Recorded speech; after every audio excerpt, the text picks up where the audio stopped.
नमस्कार साथियों, आप सभी का स्वागत है देवेंद्र सर ऑफिशियल में। आज हम आपके लिए लेकर आए हैं हर सप्ताह की तरह इस सप्ताह भी बेस्ट करंट अफेयर्स, वो भी सिर्फ 20 मिनट में। जी हाँ, आज की तारीख है 16 अगस्त 2020 और आज है संडे, इसलिए आज का वीडियो है हमारा संडे स्पेशल, जिसमें कि हम पूरे 7 दिन के करंट अफेयर को सिर्फ 20 मिनट में यहाँ पूरा करने की कोशिश करते हैं। आप समझ सकते हैं 7 दिनों के करंट अफेयर को 20 मिनट में करने का तात्पर्य है सिर्फ उन्हीं छटे हुए प्रश्नों को आपके सामने रखना जिनके आपके प्रश्न पत्र में आने की सर्वाधिक संभावना बनती है। तो बिल्कुल एक भी क्वेश्चन मिस मत करिएगा। अगर आप कोई भी पेपर निकालना चाहते हैं गवर्नमेंट सेक्टर का, चाहे वो व्यापम का पेपर हो, जेल प्रहरी का पेपर हो, एमपीएसआई का पेपर हो, कांस्टेबल का पेपर हो, मध्य प्रदेश पीएससी का पेपर हो, उसमें तो 3 मार्किंग के जो क्वेश्चंस होते हैं मेंस के वो आपको सीधे डायरेक्ट यहाँ पर मिलने वाले हैं, चाहे वो प्री का पेपर हो, चाहे वो यूपीएससी का पेपर हो।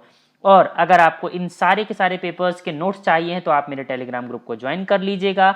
और हाँ, अगर वीडियो अच्छा लगे तो सब्सक्राइब करना मत भूलिएगा। चलिए शुरुआत करते हैं हम अपने वीडियो की। आज का हमारा पहला प्रश्न है कि किस राष्ट्र की ओर से पर्यावरणीय आपातकालीन स्थिति it means state of environmental emergency की घोषणा की गई है। तो मॉरिशस जो एक द्वीपीय राष्ट्र है, उन्होंने ही स्टेट ऑफ एनवायरमेंटल इमरजेंसी की घोषणा यहाँ पर कर दी है। यह मॉरिशस में अब तक की सबसे भयावह पारिस्थितिक संकटों में से एक संकट यहाँ पर आकर खड़ा हो गया है। आपको ज्ञात होगा ये एक जापानी जहाज था एमवी क्वाशियो, यहाँ पर ये क्या हो गया है भाई, फंस गया। आप देख सकते हैं किस प्रकार से आपकी राइट साइड में फोटो में यहाँ पर फंसा हुआ है। हालांकि ये खाली जहाज था, इसमें कुछ ऐसा कोई मटेरियल नहीं था, लेकिन आपको ज्ञात है कि किसी भी जहाज को चलाने के लिए बहुत बड़ी मात्रा में यहाँ पर ऑयल, जो क्रूड ऑयल रहता है, जो इसके इंजन को चलाता है, उसकी ज़रूरत पड़ती है। और बड़े जहाज होते हैं तो बहुत बड़ी मात्रा में यहाँ पर उसका जो ईंधन है वो होता है। यही टैंकर लीक हो चुका है। और आपको पता है जो मॉरिशस की ज्योग्राफिकल लोकेशन है वो बहुत खूबसूरत है। प्रवाल द्वीप से बना हुआ यह एक क्या है, द्वीपीय राष्ट्र है। यहाँ पर बहुत अच्छा पर्यावरण है, बहुत अच्छी यहाँ पर बायोडाइवर्सिटी पाई जाती है। और इसी ऑयल के लीकेज की वजह से ये पूरी की पूरी डाइवर्सिटी यहाँ पर डैमेज कंट्रोल की स्थिति में आ चुकी है। इसीलिए इन्होंने इट मीन्स मॉरिशस ने यहाँ पर एनवायरमेंटल इमरजेंसी की घोषणा कर दी गई है। बहुत महत्वपूर्ण हो जाता है। नजदीक में ही एक और द्वीप है छोटा सा जो फ्रांस के अधीन है, तो फ्रांस से इन्होंने सहायता मांगी है। अब देखते हैं कि कितने दिनों में इस एनवायरमेंटल इमरजेंसी को निपटाया या इस आपदा से क्या किया जा सकता है भाई, निजात पाया जाता है। मॉरिशस के प्रधानमंत्री हैं प्रवीण जगन्नाथ, यहाँ के राष्ट्रपति हैं पृथ्वीराज रूपन। आप देख सकते हैं किस प्रकार से मॉरिशस के जो एक तट है वहां पर जहाज फंसने की वजह से सब कंडीशन देखने को मिल रही है। अगला प्रश्न देखिए, भारतीय सैनिकों के सम्मान में एक स्मारक बनाने का निर्णय हाल ही में किस देश के द्वारा लिया गया है? तो बांग्लादेश की सरकार यहाँ पर पाकिस्तान से स्वतंत्रता संघर्ष के दौरान जो 1971 में भारतीय सैनिक शहीद हुए थे, उन्हीं की याद में यहाँ पर बांग्लादेश क्या करने वाली है, भारतीय सैनिकों के सम्मान में स्मारक बनाने वाली। बहुत गर्व की बात होती है ये किसी भी देश के लिए कि उसके देश के सैनिकों का किसी दूसरे देश में स्मारक बने। तो आप समझ सकते हैं यहीं से कितना महत्वपूर्ण हो जाता है। आपको पता है 1971 के क्या है भाई, लिबरेशन युद्ध के महत्व को क्या है हवाला देते हुए या इसके महत्व को और ज्यादा बढ़ाते हुए यहाँ बांग्लादेश की सरकार त्रिपुरा की सीमा से सटे हुए ब्राह्मणबाड़िया जिले के आंशुगंज में 3.5 एकड़ जमीन पर यहाँ पर यह स्मारक बनाने वाली है। बांग्लादेश की राजधानी है ढाका, मुद्रा है टका और यहाँ की हाल फिलहाल में प्रधानमंत्री है शेख हसीना, शेख मुजीबुर रहमान की बच्ची। आप देख सकते हैं शहीदों के लिए बांग्लादेश कर रहा है तैयार स्मारक। आपको ज्ञात होना चाहिए बांग्लादेश से जो सबसे ज्यादा क्वेश्चन आता है वो यह आता है कि कौन सा ऐसा देश है जिससे भारत सबसे अधिक अंतरराष्ट्रीय सीमा शेयर करता है या साझा करता है। तो 4200 किलोमीटर के आसपास की सीमा रेखा साझा करता है भारत किसके साथ, बांग्लादेश के साथ में। अगला प्रश्न देखिए, अंडमान निकोबार द्वीप समूह को जोड़ने वाली सबमरीन ऑप्टिकल फाइबर केबल की शुरुआत किसके हाथों से की गई है? तो भारतीय प्रधानमंत्री नरेंद्र मोदी ने यहां पर ऑप्टिकल फाइबर केबल से जोड़वा दिया है किसको, अंडमान निकोबार द्वीप समूह को। लगभग 2300 किलोमीटर लंबी ऑप्टिकल फाइबर केबल गई है। महत्वपूर्ण यहां पर यह हो जाता है कि यह केबल का काम बीएसएनएल के द्वारा किया गया है। जी हां, आपको पता है ये सब काम अभी तक इंटरनेशनल कंपनीज जो रहती थी उनके द्वारा किया जाता था, भारतीयों ने इसमें हाथ भी नहीं डाला था। लेकिन अब यहाँ पर इतनी लंबी, आप समझ सकते हैं 2,2500 किलोमीटर की सबमरीन केबल लाइन भारतीय कंपनी के द्वारा डाल दी गई है। और महत्वपूर्ण यह भी हो जाता है कि इतनी दूर में स्थित अंडमान निकोबार, इसे हाई स्पीड इंटरनेट से क्या करना भाई, जोड़ना। अभी तक जो भी, अब आप ये कहेंगे सर क्या वहां पर नेट नहीं चलता था? जी नहीं, वहां पर नेट चलता था, लेकिन सैटेलाइट कम्युनिकेशन होता था। सैटेलाइट कम्युनिकेशन में जो स्पीड होती है डेटा ट्रांसफर की, वो थोड़ा सा कम होती है। आपको पता है कि जब जो ऑप्टिकल फाइबर है उसके द्वारा अगर कोई चीज जाती है तो टोटल इंटरनल रिफ्लेक्शन के द्वारा जो डेटा की स्पीड है वो ज्यादा होती है। और 5G जिस प्रकार से भारत सरकार कार्य कर रही है, मुझे लगता है आशाएं कि बहुत जल्द ही 1 से 2 साल के अंदर अंदर आत्मनिर्भर भारत को भी लेते हुए साथ में 5G को यहाँ पर बढ़ावा देने वाली है सरकार। साथ ही साथ टेलीमेडिसिन, ऑनलाइन एजुकेशन, बैंकिंग प्रणाली, ऑनलाइन ट्रेडिंग, बहुत सारी विशेषतः पर्यटन को बढ़ावा देने की कोशिश है भारत सरकार के द्वारा अंडमान और निकोबार में। साथ ही साथ स्ट्रेटेजिक लोकेशन होने की वजह से भारत सरकार अब यहाँ पर ज्यादा से ज्यादा सैनिक को क्या कर रही है, मजबूत कर रही है। साथ ही एक बहुत अच्छा 10,000 करोड़ रुपए का इन्वेस्टमेंट करके यहाँ पर एक इंटरनेशनल पोर्ट बनाने की भी बात की जा रही है, ताकि बड़े बड़े जहाज यहाँ पर रुक सकें। तो बहुत अच्छी बात है, देखते हैं कहाँ तक पहुंचती है यह नीति और रीति। अंडमान निकोबार, अंडमान निकोबार एक यूनियन टेरिटरी है। हाल फिलहाल में इसके राज्यपाल हैं एडमिरल DK जोशी। आप देख सकते हैं कितनी बड़ी यहाँ पर क्या है, ऑप्टिकल फाइबर की लाइन यहाँ पर डाली गई है सरकार के द्वारा। अगला प्रश्न देखिए, बहुत महत्वपूर्ण है, पूछा ही जाएगा आपसे कि कोरोना वायरस वैक्सीन पंजीकृत करने वाला विश्व का पहला देश कौन सा बन गया है? तो रशिया ने यहाँ पर क्या है, कोरोना की पहली वैक्सीन पंजीकृत कर दी है, जिसका नाम है स्पुतनिक V या स्पुतनिक 5। मॉस्को के गोमिया इंस्टीट्यूट के द्वारा विकसित किया गया है। हालांकि बहुत से देश क्रिटिसिज्म कर रहे हैं कि इन्होंने जो तीसरा चरण होता है दवाई का टेस्ट करने का, तीसरा चरण इट मीन्स जहां पर ह्यूमन ट्रायल किया जाता है, वहां पर हीला हवाली दर्शाई गई है रशिया के द्वारा। तो बहुत सारे पश्चिमी देश हैं जो इनका विरोध भी कर रहे हैं। अब देखते हैं क्या सच में वैक्सीन ह्यूमन ट्रायल के बाद सक्सेसफुल हो गई है कि जो पश्चिमी राष्ट्र हैं उनका कहना सही है। आगे देखेंगे क्या होता है। खैर आप इन सब चीजों को छोड़िए, आप सिर्फ अपने प्रश्न पत्र के अनुसार चीजों को याद रखिए कि कोरोना वायरस की वैक्सीन देने वाला है, पंजीकृत करने वाला पहला देश बन गया है रशिया, जिसका नाम है स्पुतनिक 5। रशिया की राजधानी है मॉस्को। राष्ट्रपति हैं व्लादिमीर पुतिन, जो अब 2036 तक यहाँ के राष्ट्रपति रहने वाले हैं। आप देख सकते हैं बहुत विश्व का सबसे बड़ा देश है रशिया। अगला प्रश्न देखिए, रक्षा मंत्रालय के द्वारा कितनी वस्तुओं की एक सूची जारी की गई है जिनके आयात पर यहाँ पर प्रतिबंध लगाया जाएगा? तो 100 से भी अधिक वस्तुओं की यहाँ पर सूची जारी की गई है भारतीय रक्षा मंत्रालय के द्वारा। प्रधानमंत्री के आत्मनिर्भर भारत अभियान को यहाँ पर बढ़ावा देने की बात की जा रही है, जिसमें 101 वस्तुओं की सूची है, जिससे अगले 5 से लेकर 7 वर्षों के अंदर अंदर भारतीय उद्योगों के साथ क्या करना है भाई, इसी का विकास करना है। और लगभग 4 लाख करोड़ रुपए के यहाँ पर अनुबंध होंगे। आप समझ सकते हैं 4 लाख करोड़ रुपए कितना बड़ा यहाँ पर अमाउंट होने वाला। महत्वपूर्ण क्या है, महत्वपूर्ण यह है कि यहाँ पर बहुत सारी ऐसी चीजें हैं जिनका जो क्या है भाई, निर्यात भारत बहुत बड़ी मात्रा में करता था, जैसे कि तोपखाने की बंदूकें हैं। आपको पता है बोफोर्स का कितना बड़ा मुद्दा भी सामने आया था, उसकी जगह पर धनुष जो हमारी तोप है वो लेने वाली है। और भी बहुत सारी चीजें हम बना रहे हैं, जैसे कि असाल्ट राइफल्स, हजारों की संख्या में, लाखों की संख्या में राइफल्स हम मंगाते थे। कॉर्वेट, जैसे कि सोनार सिस्टम बहुत महत्वपूर्ण है। परिवहन के वाहन, हल्के जो लड़ाकू विमान है ये भी अब हम घर ही मर बनाएंगे।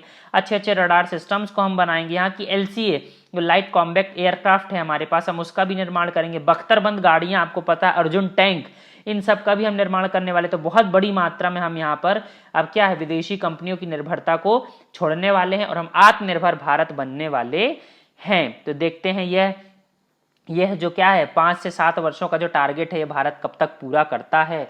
आपके सामने हमारे रक्षा मंत्री महोदय राजनाथ सिंह। अगला प्रश्न देखिए, 17th एनिवर्सरी ग्रांड प्रिक्स किसके नाम या किसने अपने नाम पर कर ली है? तो मैक्स वेरस्टैपेन यहाँ पर क्या है भाई, 70वीं एनिवर्सरी ग्रांड प्रिक्स के विजेता रहे हैं। रेड बुल के रेसर हैं। मर्सिडीज के लुइस हैमिल्टन दूसरे स्थान पर, और मर्सिडीज के ही एक दूसरे रेसर वॉल्टेरी बोटास ये तीसरे स्थान पर यहाँ पर रहे हैं। महत्वपूर्ण इसलिए हो जाती है रेस कि 2012 के बाद सिल्वर स्टोन पर रेडबुल की ये पहली जीत देखने को मिल रही है। काफी लंबा समय हो गया जब रेडबुल यहाँ पर जीत मिली है, 8 साल के बाद। आपको यह याद होना चाहिए। इसके अलावा आपको याद होगा, देख सकते हैं आप विजेता महोदय को, कि हंगरी की जो हंगेरियन ग्रांड प्रिक्स थी उसे जीता था लुइस हैमिल्टन ने। तो हंगरी भी महत्वपूर्ण हो जाता है, जिसकी राजधानी क्या है भाई, बुडापेस्ट। इसके अलावा आपको याद होगा एक और रेस हुई थी इसके पहले, दूसरे नंबर वाली इस साल की, स्टेडियन ग्रांड प्रिक्स 2020, इसे भी जीता था लुइस हैमिल्टन ने। लुइस हैमिल्टन बहुत महत्वपूर्ण खिलाड़ी हैं यह किस टीम से खेलते हैं? मर्सिडीज टीम से खेलते हैं। और कहाँ के हैं रेसर? ब्रिटेन के रेसर। यह प्रश्न भी आपसे पूछा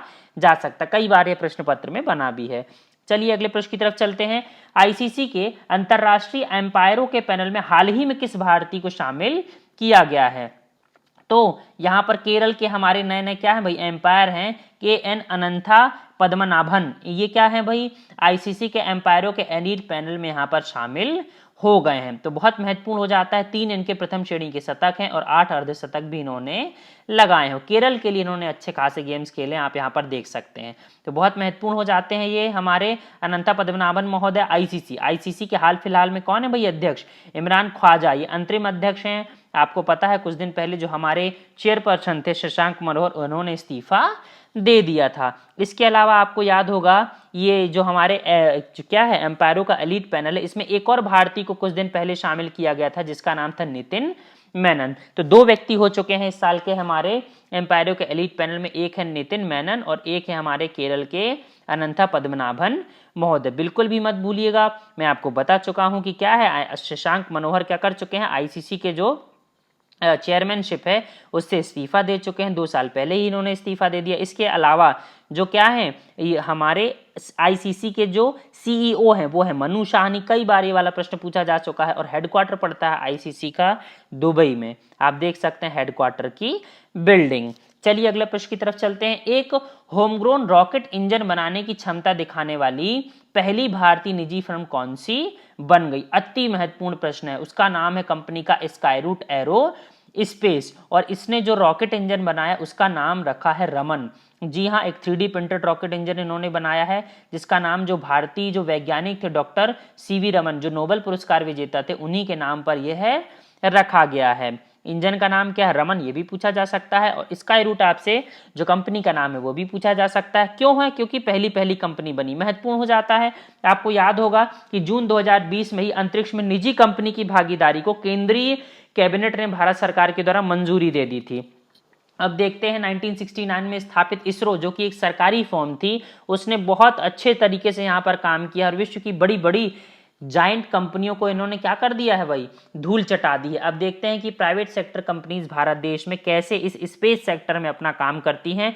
उसी का यह पहला कदम है रमन रॉकेट से जारी किया गया स्काईरूट एरोस्पेस के द्वारा। अब यह देखते हैं, मैं फिर से कह रहा हूं बहुत महत्वपूर्ण है। आगे और भी कंपनियां आएंगी, इसलिए पहली कंपनी आपसे अभी आज भी और इन फ्यूचर में भी पूछी जा सकती है। अगला प्रश्न देखिए, ट्रैफिक सिग्नल और साइनेज पर महिलाओं के प्रतीक का इस्तेमाल करने वाला भारत का पहला शहर कौन सा बन गया? अति महत्वपूर्ण प्रश्न यह बना है मुंबई का दादर शहर। जो बीएमसी है उसके द्वारा ट्रैफिक सिग्नल पर वुमेन्स के प्रतीकों को यहाँ पर प्रदर्शित किया गया। आप समझ सकते हैं जेंडर इक्वालिटी में इन छोटी छोटी चीजों का, इन प्रतीकों का अपने आप में बहुत बड़ा महत्व हो जाता है कि पुरुषों को हटाकर यहाँ स्त्रियों का सिंबल यहाँ पर सामने रखना। आप देख सकते हैं प्रश्न कई बार, मुझे लगता है बहुत लंबे समय तक यह प्रश्न बनने वाला है और अगर सब कुछ ठीक ठाक रहता है तो इस तरह का अनुप्रयोग और भी बहुत सारे शहर भारत देश में या इंटरनेशनल तौर पर भी ये किया जा सकता है, जहां पर शुरुआत मानी जाएगी मुंबई शहर से। अगला प्रश्न देखिए, भारतीय रिजर्व बैंक ने कितने रुपए से अधिक मूल्य के सभी चेकों के लिए पॉजिटिव पे सुविधा की घोषणा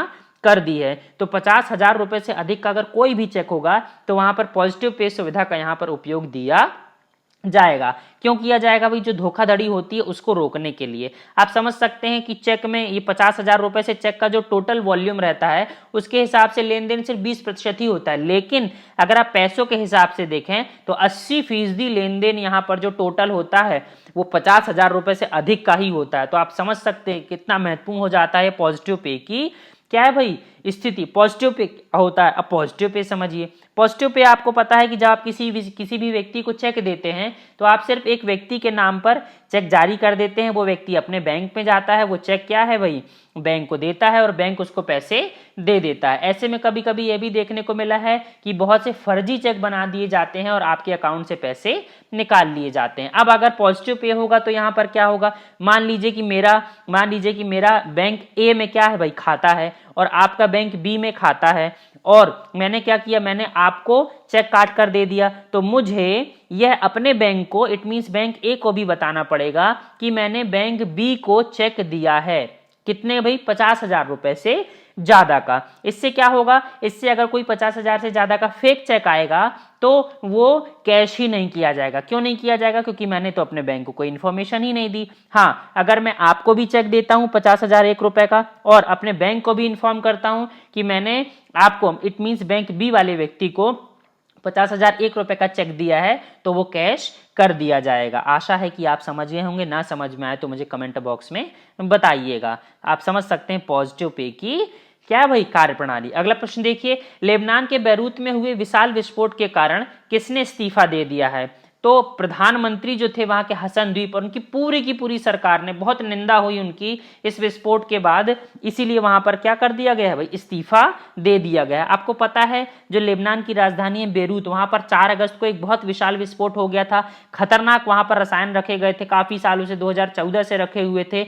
अंततः वो विस्फोट कर ही गए। 160 से ज्यादा लोगों की मृत्यु हो चुकी है, 6,000 से ज्यादा घायल हो चुके हैं। आप समझ सकते हैं कितनी बड़ी यहाँ पर विपदा सामने आ गई है। वो भी सिर्फ क्या है, सरकार की गलती की वजह से। आप देख सकते हैं, इंटेंसिटी देख सकते हैं ब्लास्ट की कितनी खतरनाक रही है। लेबनान, अब देख सकते हैं सीरिया के जस्ट आगे, इजराइल के जस्ट ऊपर यहाँ पर लेबनान देखने को मिल रहा है और बिल्कुल बीचों बीच है इसकी राजधानी बेरूत। अगले प्रश्न की तरफ चलिए, कनेक्टिंग, कम्युनिकेटिंग और चेंजिंग नामक पुस्तक ई संस्करण किसके द्वारा अनावृत यहाँ पर किया गया है? तो केंद्रीय सूचना और प्रसारण मंत्री प्रकाश जावड़ेकर, इनके द्वारा इसका अनावरण किया गया है। क्या इस बुक में? जो भारत देश के उपराष्ट्रपति एम वेंकैया नायडू, उनके राष्ट्रपति पद पर 3 साल कंप्लीट हो चुके हैं और इसीलिए उनके भाषणों के संकलन को यहाँ पर इस बुक के द्वारा जारी किया गया है। आप देख सकते हैं बुक को अनावृत करते हैं हमारे मंत्री महोदय, साथ में उपराष्ट्रपति वेंकैया नायडू। आपको याद होगा एक नई बुक, एक बहुत महत्वपूर्ण बुक है यहाँ पर, our only home a climate appeal to the world नामक नई पुस्तक किसके द्वारा लिखी गई थी? जो तिब्बत के जो धार्मिक लीडर हैं दलाई लामा, उन्होंने जलवायु परिवर्तन पर यह किताब लिखी पर्यावरण पत्रकार फ्रांज आल्ट के साथ में मिलकर। तो सिर्फ आप दलाई लामा याद रखिए, आर ओनली होम। आप समझ सकते हैं बिना क्लाइमेट के तो आप जिंदा ही नहीं रह सकते हैं। कुछ दिन पहले ही इनके द्वारा his holiness the 14 Dalai Lama and illustrated biography शीर्षक पुस्तक भी यहाँ पर जारी की गई थी। ये भी किसके ऊपर लिखी गई थी भाई? दलाई लामा के ऊपर ही लिखी गई थी। इसके अलावा आपको याद होगा एक बुक और आई थी, raw a history of India's convert operations. इसे लिखा था यतीश यादव ने। यह भी आपसे पूछी जा सकती है। रॉ की स्थापना किसने की थी? रामेश्वर नाथ काओ महोदय ने। बुक का फ्रंट पेज आप देख सकते हैं। इसके अलावा आपको याद होगा जो भारतीय विदेश मंत्री एस जयशंकर, उन्होंने एक बुक लिखी थी, the India way strategies for an uncertain world, ये लिखी थी। इसके अलावा आपको याद होगा कि अमेजिंग अयोध्या बुक नीना राय के द्वारा यहाँ पर लाई गई थी, अयोध्या के बारे में ऐतिहासिक परिप्रेक्ष्य को सामने रखने के लिए। और इसी हफ्ते लाई गई थी विश्वेश कोड टू विन पुस्तक निरुपमा यादव के द्वारा। जो भारतीय यहाँ पर क्या है भाई, विश्वेश भृगुवंशी हैं, जो बास्केटबॉल टीम के कप्तान हैं, उनके ऊपर यह किताब लिखी गई थी। अगला प्रश्न देखिए, श्रीलंका में चौथी बार देश के प्रधानमंत्री के रूप में किसने शपथ ले ली है? तो पूर्व राष्ट्रपति महिंद्रा राजपक्षे यहाँ पर फिर से इतनी चौथी बार श्रीलंका के प्रधानमंत्री बन गए हैं। श्रीलंका पीपल्स पार्टी से आते हैं। इन्हीं के जो भाई हैं, जो हाल फिलहाल में यहाँ के क्या है, राष्ट्रपति गोटाभाई राजपक्षे, इन्होंने ऐतिहासिक बौद्ध मंदिर में इन्हें शपथ दिलाई है। बहुत महत्वपूर्ण व्यक्ति है, पूरी राजनीति की धुरी बने हुए हैं यहाँ पर महिंद्रा राजपक्षे, जो लेफ्ट साइड में आपको दिख रहे हैं, और राइट साइड में उन्हीं के छोटे भाई गोटाभाई राजपक्षे दिख रहे हैं, जो राष्ट्रपति और प्रधानमंत्री की जोड़ी यहाँ पर दिखा रहे हैं। पेरू के नए जो क्या है भाई, प्रधानमंत्री बने थे वॉल्टर रोजर मार्कोस रुइज। यह प्रश्न भी आपसे पूछा जा सकता है। इसके अलावा लोकेशन आप देख सकते हैं। इसके अलावा मारिटानिया के नए प्रधानमंत्री बने थे मोहम्मद ओल्ड बिलाल। आप देख सकते हैं राष्ट्रपति प्रधानमंत्री महोदय को, अफ्रीका का एक छोटा सा देश है। इसके अलावा बेलारूस के राष्ट्रपति चुनाव में छठी बार यहां पर जीते थे अलेक्जेंडर लुकाशेंको। इन्हें भी आप सामने देख सकते हैं। बेलारूस की स्थिति देख सकते हैं, बीचों बीच रशिया में पड़ती है। अगला प्रश्न देखिए, भारत सरकार की ओर से मालदीव की सरकार को कितने मिलियन डॉलर की लाइन ऑफ क्रेडिट कंट्रोल यहां पर जारी की गई? तो 18 मिलियन अमेरिकी डॉलर यहां पर लाइन ऑफ क्रेडिट जारी की गई। मुख्यतः मछली फिशरीज उद्योग को बढ़ावा देने के लिए ऐसा किया गया है। माले यहाँ की राजधानी है। अगला प्रश्न देखिए, विशाखापट्टनम में एक आईटी कंपनी स्थापित करने के लिए आंध्र प्रदेश की सरकार ने किसके साथ एक समझौता किया है? तो बोस्टन ग्रुप यहाँ पर क्या है भाई, आईटी हब बनाने की कोशिश करेगा विशाखापट्टनम में। आपको पता है जो आंध्र प्रदेश का पुराना आईटी हब थी हैदराबाद सिटी, वो अब किसके पास चली गई, तेलंगाना के पास चली गई। तो उसी को प्रयास कर रहा है अब ये विशाखापट्टनम में स्थापित करने का। अगला प्रश्न देखिए, राहत इंदौरी का निधन हो गया, किस लिए विख्यात थे? आपको भी बताने की जरूरत है, बहुत मशहूर उर्दू शायर थे जिनको आप अपने यूट्यूब में और टीवी में भी हमेशा देखते रहे होंगे। अगला प्रश्न देखिए, 15 अगस्त को हमने मनाया कौन सा भाई, हैप्पी इंडिपेंडेंस डे। आप सभी को शुभकामनाएं। 13 तारीख को हमने मनाया था वर्ल्ड क्या है भाई, डोनर। कौन क्या डोनर करेंगे आप, बॉडी को अपनी डोनर करिए। इट मींस विश्व अंगदान दिवस, बहुत महत्वपूर्ण दिवस है। 13 अगस्त को हमने ये बनाया था ऑर्गन डोनेशन डे। 12 अगस्त को हमने बनाया था इंटरनेशनल यूथ डे। और आप समझ सकते हैं 10 तारीख को हमने मनाया था वर्ल्ड बायोफ्यूल डे। तो बहुत महत्वपूर्ण हो जाता है यहाँ पर बायोफ्यूल। इसके अलावा 9 अगस्त को हमने बनाया था international day for world indigenous people, it means tribal day भी इसे कहा जाता है। और 8 अगस्त को हमने मनाया था भारत छोड़ो की 78वीं जयंती। अगर आपको वीडियो पसंद हो तो लाइक कीजिएगा।